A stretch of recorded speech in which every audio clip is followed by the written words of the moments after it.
Team इंडियाचा captain विराट कोहलीनं आणखी एक विक्रम आपल्या नावावर केला। विंडीजमध्ये सुरू असलेल्या पहिल्या टेस्टमध्ये विराटनं डबल सेंचुरी ठोकली आहे, पण ही डबल सेंचुरी ऐतिहासिक ठरली। 84 वर्षांनंतर पहिल्यांदाच परदेशात कॅप्टन म्हणून डबल सेंचुरी ठोकण्याचा पराक्रम त्याने केलाय। विराटनं 286 बॉल्समध्ये 24 फोर मारत 200 रन्स केल्या। विराटला अश्विननं 103 रन्स करत साथ दिली, त्यामुळे पहिल्या इनिंगमध्ये टीम इंडियानं 8 बाद 566 रनचा डोंगर उभारला। त्यानंतर भारतानं डाव घोषित केला। विंडीजनं या आव्हानाचा पाठलाग करताना एक विकेट गमावली।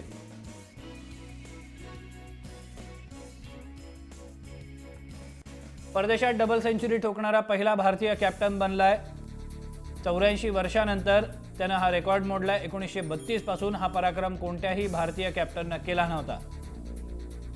84 वर्षापासून 247 टेस्टमध्ये हा पराक्रम गाजवता आला नाही।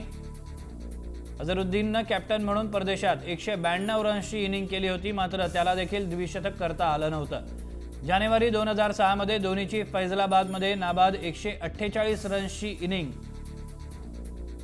होती। कॅप्टन असताना पतौडी, गावस्कर, तेंडुलकर आणि धोनीनं डबल सेंचुरी मारलेली आहे।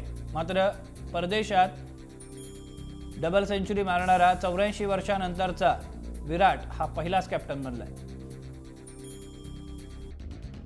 आंतरराष्ट्रीय करिअरमध्ये वन डे टेस्ट मिळून विराटच्या खात्यात आता 12,000 रन्स जमा झाले।